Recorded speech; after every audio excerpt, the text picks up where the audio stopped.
नमस्कार साथीहरू, आज हामी कुरा गर्दैछौँ झापा 5 को राजनीतिक माहौलबारे र विशेष गरी त्यहाँका युवा मतदाताहरूको सोचबारे। सरल छ, किन धेरै युवा बालेन शाहको र रासोपाको शैलीसँग बढी जोडिन थालेका छन्? यो भिडियो कसैलाई भोट हाल्न आग्रह गर्न होइन, युवाको मनोविज्ञान बुझ्नका लागि हो। आजको युवा पहिले जस्तो छैन।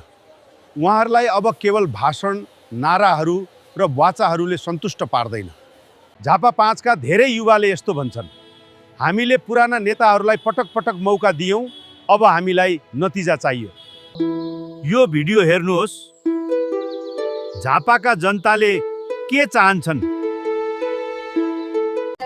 योभन्दा अगाडि हामीले 35 वर्षसम्म हामीले एउटै मान्छेलाई भोट दियौँ, जितायौँ, प्रधानमन्त्री बनायौँ। तर उहाँले कति गल्ती गर्दाखेरि पनि उहाँले आफ्नो गल्ती महसुस पनि गर्नु भएन र उहाँको टुक्का चुड्का घमण्डपनले गर्दाखेरि अब यसपालि चाहिँ हामी एमालेकै मान्छे भए पनि हामीले चाहिँ एकपल्ट चाहिँ आफ्नो मत परिवर्तन गरौँ भनेर चाहिँ हामीले चाहिँ यसपालि चाहिँ बालेनलाई चाहिँ भोट दिने हाम्रो मनसाय भएको छ। गाउँ घर छर छिमेक हाम्रा बल धनले जतिले भ्याउँछौँ हामी बालेनलाई एकपल्ट सपोर्ट गरौँ भनेर चाहिँ हामी त्यतातिर गएका छौँ।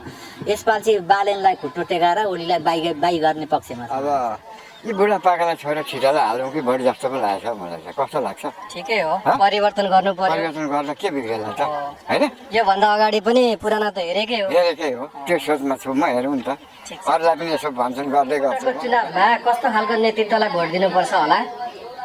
अब युवालाई होइन, अब हामी चाहिँ सोच गरेको छौँ युवालाई नै होइन, बालेन शाहलाई नै सोच गरेको छौँ। युवा बीच लोकप्रिय हुनुको कारण केवल उनको पद होइन, उनको काम गर्ने शैली हो। नियम सबैका लागि बराबर, गलत काम विरुद्ध डर नमान्ने र बोलेको कुरा गरेर। युवा बीच लोकप्रिय हुनुको कारण केवल उनको पद होइन, उनको काम गर्ने शैली हो। नियम सबैका लागि बराबर, गलत काम विरुद्ध डर नमान्ने र बोलेको कुरा गरेर। 5 का धेरै युवाले यस्तो महसुस गर्छन् कि पुरानो राजनीतिक शैली अब दोहोरिएको जस्तो लाग्छ। सत्ता र शक्ति केन्द्रित राजनीति बढी देखिन्छ, तर युवाका मुद्दा प्राथमिकतामा परेको महसुस हुँदैन। साथीहरू, यदि तपाईहरुलाई भिडियो मन पर्यो भने लाइक गर्नुहोस् र च्यानल सब्स्क्राइब गर्नुहोस्। तपाईलाई को प्रधानमन्त्री भएको हेर्न मन छ, कमेन्ट गर्नुहोला।